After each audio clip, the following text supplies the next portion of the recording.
श्रीमद् भागवत गीता अध्याय 9 श्लोक 8 से 20 तक। भगवान श्री कृष्ण कहते हैं, प्रकृति स्वामवष्टभ्य विसृजामि पुनः पुनः भूतग्राम में कृत्स्नम वश प्रकृतिर्वशात्, अर्थात संपूर्ण विराट जगत मेरे अधीन है। यह मेरी इच्छा से बारंबार स्वतः प्रकट होता रहता है और मेरी ही इच्छा से अंत में विनष्ट होता है। भावार्थ, ये भौतिक जगत भगवान की अपराशक्ति की अभिव्यक्ति है। इसकी व्याख्या कई बार की जा चुकी है। सृष्टि के समय ये शक्ति महतत्व के रूप में प्रकट होती है, जिसमें भगवान अपने प्रथम पुरुष अवतार महाविष्णु के रूप में प्रवेश कर जाते हैं। वे कारणार्णव में शयन करते रहते हैं और अपने श्वास से असंख्य ब्रह्मांड निकालते हैं और इस ब्रह्मांडों में से हर एक में वे गर्भोत्क्षाय विष्णु के रूप में प्रवेश करते हैं। इस प्रकार प्रत्येक ब्रह्मांड की सृष्टि होती है। वे इससे भी आगे अपने आप को क्षीरोत्कर्षाय विष्णु के रूप में प्रकट करते हैं और विष्णु प्रत्येक वस्तु में, यहाँ तक कि प्रत्येक अणु में प्रवेश कर जाते हैं। इसी तथ्य की व्याख्या यहाँ हुई है। भगवान प्रत्येक वस्तु में प्रवेश करते हैं। न च मातानि कर्माणि निबध्नन्ति धनंजय उदासीनवदासीनं सक्तं तेषु कर्मसु, अर्थात हे धनंजय, ये सारे कर्म मुझे नहीं बांध पाते हैं। मैं उदासीन की भांति इन सारे भौतिक कर्मों से सदैव विरक्त रहता हूँ। मयाध्यक्षेण प्रकृते सूयते सचराचरम हेतुनानेन कौन्तेय जगद्विपरिवर्ते, अर्थात हे कुंती पुत्र, ये भौतिक प्रकृति मेरी शक्तियों में से एक है और मेरी अध्यक्षता में कार्य करती है, जिससे सारे चार तथा अचर प्राणी उत्पन्न होते हैं। इसके शासन में ये जगत बारंबार सृजित और विनष्ट होता रहता है। अवजानन्ति मां मूढ़ा मानुषी तनुमाश्रितम पर भावम जानन्तो मम भूत महेश्वरम, अर्थात जब मैं मनुष्य रूप में अवतरित होता हूँ तो मूर्ख मेरा उपहास करते हैं। वे मुझ परमेश्वर के दिव्य स्वभाव को नहीं जानते। मोघाशा मोघ कर्माणो मोघ ज्ञाना विचेत्स्य राक्षसी मासुरी चैव प्रकृति मोहिनी श्रिता, अर्थात जो लोग इस प्रकार मोहग्रस्त होते हैं वे आसुरी तथा नास्तिक विचारों के प्रति आकृष्ट रहते हैं। इस मोहग्रस्त अवस्था में उनकी मुक्ति आशा, उनके सकौम कर्म तथा ज्ञान का अनुशीलन सभी निष्फल हो जाते हैं। भावार्थ, ऐसे अनेक भक्त हैं जो अपने को कृष्ण भावनामृत तथा भक्ति में रत दिखलाते हैं, किंतु अंतःकरण से वे भगवान कृष्ण को परब्रह्म नहीं मानते। ऐसे लोगों को कभी भी भक्ति फल भगवत धाम गमन प्राप्त नहीं होता। इसी प्रकार जो पुण्य कर्मों में लगे रहकर अंततोगत्वा इस भवबंधन से मुक्त होना चाहते हैं, वे भी सफल नहीं हो पाते, क्योंकि वे कृष्ण का उपहास करते हैं। दूसरे शब्दों में, जो लोग कृष्ण पर हंसते हैं उन्हें आसुरी या नास्तिक समझना चाहिए, जैसा कि 7वें अध्याय में बताया जा चुका है। ऐसे आसुरी दुष्ट कभी भी कृष्ण की शरण में नहीं जाते। अतः परमसत्य तक पहुँचने के उनके मानसिक चिंतन उन्हें इस मिथ्या परिणाम को प्राप्त कराते हैं कि सामान्य जीव तथा कृष्ण एक समान हैं। ऐसी मिथ्या धारणा के कारण वे सोचते हैं कि अभी तो वह शरीर प्रकृति द्वारा केवल आच्छादित है और ज्यों ही व्यक्ति मुक्त होगा तो उसमें तथा ईश्वर में कोई अंतर नहीं रह जाएगा। कृष्ण से समता का ये प्रयास भ्रम के कारण निष्फल हो जाता है।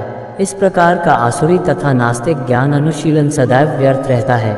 यही इस श्लोक का संकेत है। ऐसे व्यक्तियों के लिए वेदांत सूत्र तथा उपनिषदों जैसे वैदिक वाङ्मय के ज्ञान का अनुशीलन सदा निष्फल होता है।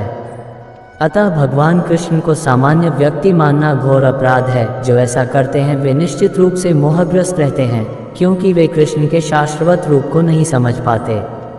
महात्मानस्तु मां पार्थ दैवी प्रकृतिमाश्रिता भजन्त्यनन्य मनसो ज्ञात्वा भूतादिमव्ययम्, अर्थात हे पार्थ, मोहमुक्त महात्माजन दैवी प्रकृति के संरक्षण में रहते हैं। वे पुनर्तः भक्ति में निमग्न रहते हैं, क्योंकि वे मुझे आदि तथा अविनाशी भगवान के रूप में जानते हैं। भावार्थ, इस श्लोक में महात्मा का वर्णन हुआ है। महात्मा का सबसे पहला लक्षण यह है कि वह दैवी प्रकृति में स्थित रहता है। वह भौतिक प्रकृति के अधीन नहीं होता। और यह होता कैसे है, इसकी व्याख्या 7वें अध्याय में की गई है। जो भगवान श्री कृष्ण की शरण ग्रहण करता है वह तुरंत भौतिक प्रकृति के वश से मुक्त हो जाता है। यही वह पात्रता है। ज्यों ही कोई भगवान का शरणागत हो जाता है वह भौतिक प्रकृति के वश से मुक्त हो जाता है। यही मूलभूत सूत्र है। तटस्था शक्ति होने के कारण जीव ज्यों ही भौतिक प्रकृति के वश से मुक्त होता है त्यों ही वह आध्यात्मिक प्रकृति के निर्देशन में चला जाता है। आध्यात्मिक प्रकृति का निर्देशन ही दैवी प्रकृति कहलाती है। इस प्रकार से जब कोई भगवान के शरणागत होता है तो उसे महात्मा पद की प्राप्ति होती है। सततम कीर्तयन्तो मां यतन्त शर्च दृव्रता नमस्यन्त शर्चमा भक्तया नित्ययुक्ता उपास्ते।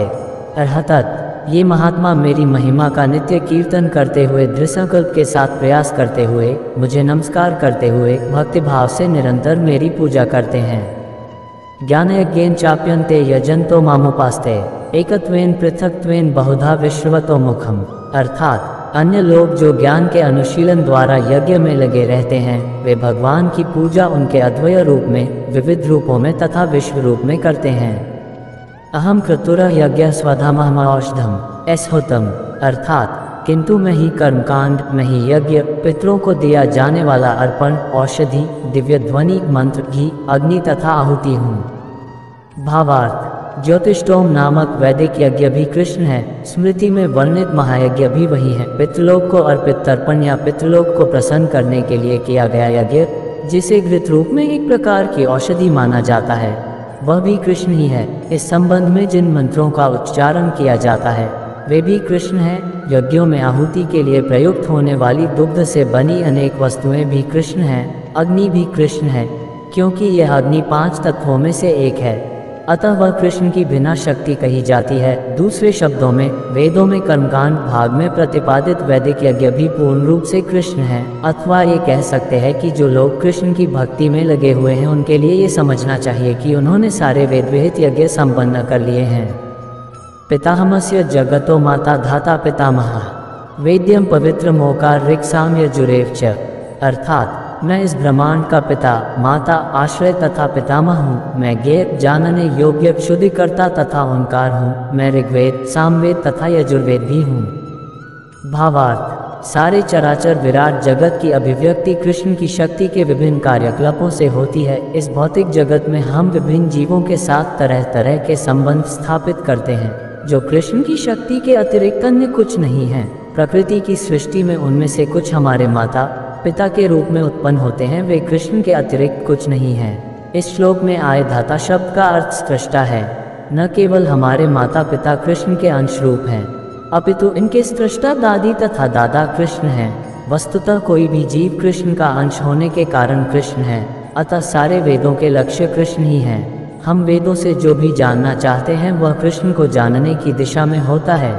जिस विषय से हमारी स्वाभाविक स्थिति शुद्ध होती है वह कृष्ण है। इसी प्रकार जो जीव वैदिक नियमों को जानने के लिए जिज्ञासु रहता है वह भी कृष्ण का अंश, अतः कृष्ण भी है। समस्त वैदिक मंत्रों में ओम शब्द, जिसे प्रणव कहा जाता है, एक दिव्य ध्वनि कंपन है और यह कृष्ण भी है। चूंकि चारों वेदों ऋग्वेद, यजुर्वेद, सामवेद तथा अथर्ववेद में प्रणव या ओंकार प्रधान है, अतः इसे कृष्ण समझना चाहिए।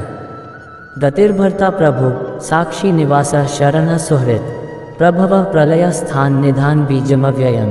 अर्थात मैं ही लक्ष्य, पालनकर्ता, स्वामी, साक्षी, धाम, शरण स्थली तथा अत्यंत प्रिय मित्र हूँ। मैं सृष्टि तथा प्रलय, सबका आधार, आश्रय तथा अविनाशी बीज भी हूँ। भावार्थ, गति का अर्थ है गंतव्य या लक्ष्य, जहाँ हम जाना चाहते हैं, लेकिन चरम लक्ष्य तो कृष्ण है। यद्यपि लोग इसे जानते नहीं, जो कृष्ण को नहीं जानता वह पथभ्रष्ट हो जाता है और उसकी तथाकथित प्रगति या तो आंशिक होती है या फिर ब्रह्मपूर्ण। ऐसे अनेक लोग हैं जो देवताओं को ही अपना लक्ष्य बनाते हैं और तदानुसार कठोर नियमों का पालन करते हुए चंद्रलोक, सूर्यलोक, इंद्रलोक, महलोक जैसे विभिन्न लोकों को प्राप्त होते हैं, किंतु ये सारे लोग कृष्ण की ही सृष्टि होने के कारण कृष्ण हैं और नहीं भी हैं।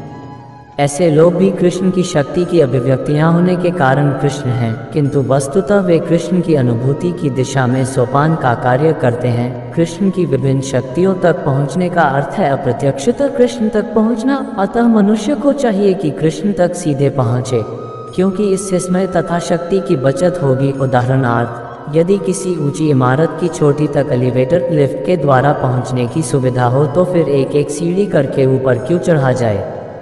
सब कुछ कृष्ण की शक्ति पर आश्रित है। प्रत्येक जीव के हृदय में स्थित होने के कारण कृष्ण पर साक्षी हैं। हमारा घर, देश या लोक जहाँ पर हम रह रहे हैं, सब कुछ कृष्ण का है। शरण के लिए कृष्ण पर गंतव्य है। अतः मनुष्य को चाहिए कि अपनी रक्षा या अपने कष्टों के विनाश के लिए कृष्ण की शरण ग्रहण करे। हम चाहे जहाँ भी शरण लें, हमें जानना चाहिए कि हमारा आश्रय कोई जीवित शक्ति होनी चाहिए। कृष्ण परम जीव हैं, चूंकि कृष्ण हमारी उत्पत्ति के कारण या हमारे परम पिता हैं, अतः उनसे बढ़कर न तो कोई मित्र हो सकता है न शुभचिंतक कृष्ण सृष्टि के आदि उद्गम और पले के पश्चात परम विश्राम स्थल हैं, अतः कृष्ण सभी कारणों के शाश्वत कारण हैं। तपाम्यहमः वर्ष निग्रहणाम्युत्सृजामि च अमृत जैव मृत्युषट सच्चाहम अर्जुन। अर्थात हे अर्जुन, मैं ही ताप प्रदान करता हूँ और वर्षा को रोकता तथा लाता हूँ। मैं अमृतत्व हूँ और साक्षात मृत्यु भी हूँ। आत्मा तथा पदार्थ सत तथा असत दोनों मुझ ही में हैं। त्रैविद्या मां सोमपाः पूतपापा यज्ञैरिष्ट्वा स्वर्गतः प्रार्थयन्ते ते पुण्यमासाद्य सुरेंद्रलोक मश्नन्ति दिव्यान् दिवि देवभोगान्। अर्थात जो वेदों का अध्ययन करते तथा सोमरस का पान करते हैं, वे स्वर्ग प्राप्ति की गवेषणा करते हुए अप्रत्यक्ष रूप से मेरी पूजा करते हैं। वे पाप कर्मों से शुद्ध होकर इंद्र के पवित्र स्वर्गिक धाम में जन्म लेते